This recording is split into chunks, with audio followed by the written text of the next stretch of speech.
Hey everyone, welcome to a new blog. So আজকে চলে আসছি আরেকটা ব্লগ নিয়ে। নর্মালি তো রাতে বের হই না ব্লগ করতে, সারাদিন অফিসের পর সময় হয় না, ইচ্ছাও করে না।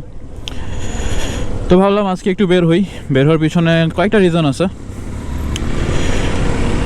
এক নম্বর রিজন হচ্ছে গিয়ে নতুন একটা মাইক্রোফোন কিনলাম, সো ওইটা টেস্ট করার জন্য বের হওয়া। রিসেন্ট আপডেটে হচ্ছে গিয়ে GoPro 9-এ অ্যাডাপ্টার সাপোর্ট করতেছে, সো ভাবলাম যেহেতু কিনেই ফেলছি যাই একটু টেস্ট করে আসি, এটা একটা রিজন। দুই নম্বর রিজন হচ্ছে গিয়ে আসছিলাম খিলগাতে আসছিলাম। খিলগাতে অনেকদিন পরে আসা, প্রায় 2-3 মাস হয়ে গেছে আসা হয় না এদিকে। আর 3 নাম্বার রিজন হচ্ছে গিয়ে কারেন্ট কিছু জিনিস নিয়ে কথা বলা, যেটা হচ্ছে বাইকিং কমিউনিটিতে খুবই এখন হট টপিক। সেটা হচ্ছে গিয়ে বাংলাদেশের সিসি লিমিট। তো সবাই হয়তো শুনে থাকবেন যে রিসেন্টলি মন্ত্রণালয়ের সাথে হচ্ছে গিয়ে একটা বৈঠক ফিক্স হয়েছে, যেখানে তারা 350 সিসির বাইক পারমিট দেওয়ার জন্য একটা মিটিং করবে। তো সেই নিউজের পর থেকে লিটারেলি সব জায়গায় এটা নিয়েই কথা হচ্ছে। বাইকিং কমিউনিটিতে মানুষ দুইটা দলে ভাগ হয়ে গেছে, কেউ বলতেছে তারা পক্ষে, কেউ বিপক্ষে, নানানজন নানান রকম যুক্তি দিচ্ছে। সো ভাবলাম যে আমিও আমার পয়েন্ট অফ ভিউটা একটু তুলে ধরি সবার সামনে।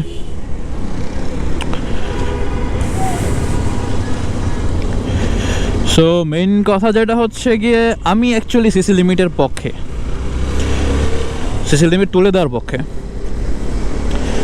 তার মেইন রিজন হচ্ছে ভাই, যত হায়ার সিসির বাইক আসবে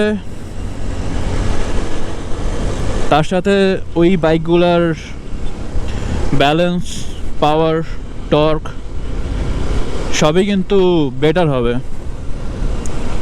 ওগুলো যেমন বেটার হবে, তার সাথে বেটার হবে হচ্ছে গিয়ে বাইকের ইলেকট্রনিক্সগুলো। যেমন বাংলাদেশে হচ্ছে গিয়ে এখন FI ইঞ্জিনের বাইক অনেক বেশি বাড়তেছে,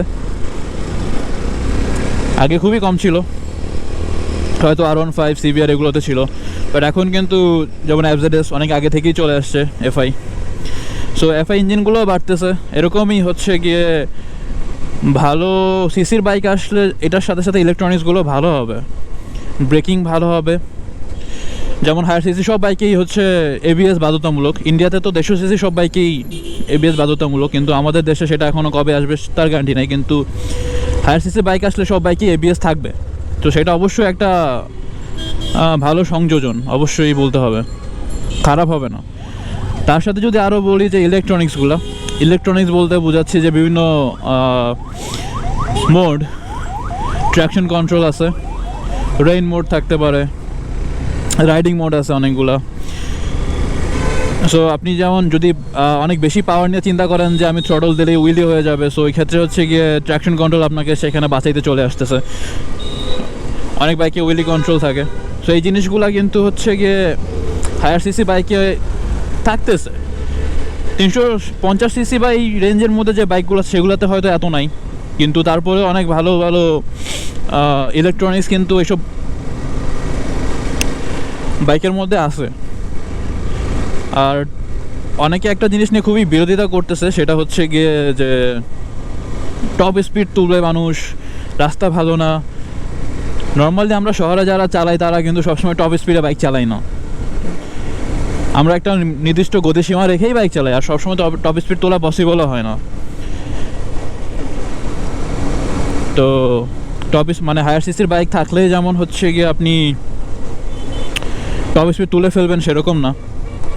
অনেক হাইওয়েতে গেলে অনেক সিচুয়েশন থাকে যখন এক্সট্রা পাওয়ারের দরকার পড়ে। অ্যাটলিস্ট FZ-এ তো হচ্ছে গিয়ে জানেনই পাওয়ারের অবস্থা। সো এক্সট্রা পাওয়ার দরকার পড়ে, আপনি যখন ওভারটেক করতে যাবেন ওই পাওয়ারটুকু দরকার। দেখা যাচ্ছে যে ওই 1 সেকেন্ডের ব্যবধানে অনেক কিছুই ঘটে যেতে পারে।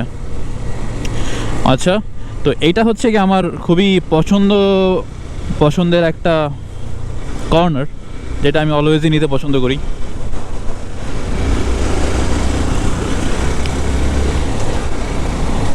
যাই হোক, তো যেটা বলতেছিলাম যে পাওয়ার যে দরকার নাই সেরকম না, হাইওয়েতে গেলে ওই পাওয়ারটুকু দরকার পড়ে। আর টপ স্পিড হচ্ছে গিয়ে যেমন 150 সিসির অনেক বাইকেই মড করা থাকে, বা মড ছাড়াও যেসব বাইকগুলো আছে যেমন R15 V3 আছে, সিভিয়ার, GSX-R, এগুলাতে কিন্তু টপ স্পিড 150 আপ উঠতেছে।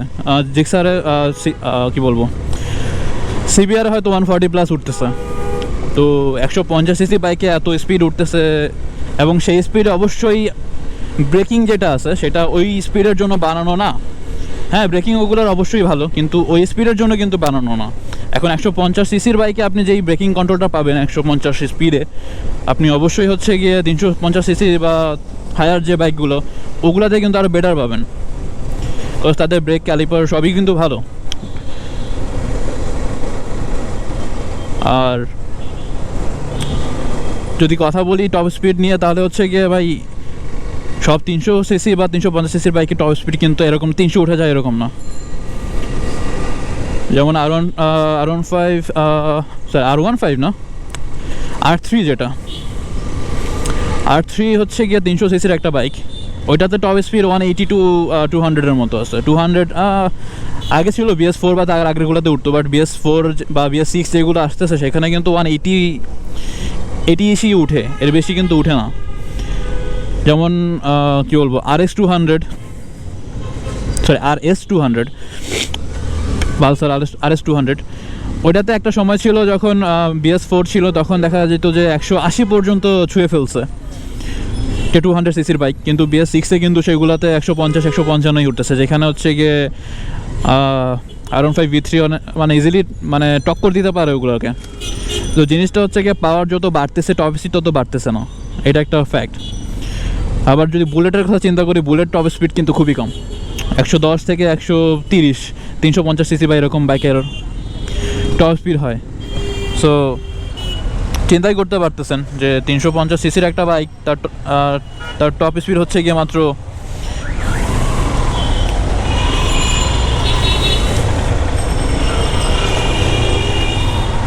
120 বা 30। তো সেটাই বলতেছিলাম যে সব বাইকই কিন্তু হচ্ছে গিয়ে টপ স্পিডের জন্য বানানো হয় সেরকম না, আর সব সময় আপনি টপ স্পিড তুলবেনও না। এখন যারা হচ্ছে গিয়ে বলতে পারেন সবাই তো আর এরকম রাইডার না, রাস্তার মধ্যে টানাটানি করবে এটা সেটা। হ্যাঁ, অনেকেই করে ভাই, 125 সিসির বাইক নিয়ে 100 সিসির বাইক নিয়ে টানাটানি করে। সো মানুষ যে করে না সেটা না, যারা হায়ার সিসির বাইক চালাচ্ছে তারা কিন্তু অনেক বেশি রেসপন্সিবলই থাকে। নর্মালি যারা ভালো রাইডার তারা সবসময় রেসপন্সিবলি বাইক চালায়, তারা যেমন নিজের জানের মায়া করে, অন্যের জানের মায়াও কিন্তু করে। তো সেটাই বলতে চাচ্ছি যে জিনিস ওইটাই। আর একটা জিনিস হচ্ছে এই বাইকগুলো সবার নাগালের মধ্যে থাকবে কিনা সেটা নিয়েও একটা কথা, কারণ আমাদের প্রিমিয়াম কোয়ালিটির যে বাইকগুলো সেগুলোই 5-6 লাখ ছাড়া যাচ্ছে। তো ওই হায়ার সিসির বাইকগুলো যদি এরকম আরও বেশি ছাড়া যায়, দেন ওগুলো আমাদের সাধারণ জনগণ যারা আছি, যারা আমরা মিডল ক্লাস ফ্যামিলি ওর হায়ার মিডল ক্লাস ফ্যামিলি, তো তাদের পক্ষে এটা কেনা পসিবল হবে কিনা সেটাও একটা কথা। সো বাইক সিসি বাড়াইলেও একটা জিনিস খেয়াল রাখতে হবে, যেটা হচ্ছে যে ভাই আমাদের বাইকের দামগুলো যেন নাগালের মধ্যে থাকে। যেটা হচ্ছে R15 ইন্ডিয়াতে হচ্ছে 1,25,000 রুপিস আর 1,30,000 রুপির মতো, কিন্তু বাংলাদেশে সেটা হচ্ছে কি লাইক 5,15,000, 5,20,000। তো এত বেশি ডিফারেন্স হইলে যেটা হবে যে কারো পক্ষে বাইকগুলো কেনা পসিবল হবে না। আর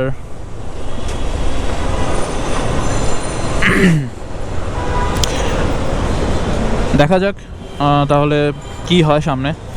অবশ্যই অ্যাজ আ রাইডার আমি অবশ্যই চাবো যে হচ্ছে গিয়ে এই হায়ার সিসির বাইকগুলো বাজারে আসুক, কারণ আমরা যদি না হচ্ছে গিয়ে এই হায়ার সিসির বাইকগুলো চালাই, আমরা ওগুলা সম্পর্কে আইডিয়াও পাবো না তেমন একটা, বা এটার কন্ট্রোল, ব্রেকিং সব কিছু সম্পর্কে আইডিয়াও পাবো না। আমরা কিন্তু ওইটা নিয়ে ইউজ টু হবো না। যতক্ষণ না আমরা ওটা নিয়ে ইউজ টু হচ্ছি, আমরা কিন্তু ওই জিনিসটা নিয়ে অল টাইম বলতে থাকবো যে ওগুলা স্পিড উঠবে, অ্যাক্সিডেন্ট হবে, এত কিছু হবে। আর যখন লাইক জিনিসগুলো উন্নত হবে তখনই কিন্তু আমাদের হচ্ছে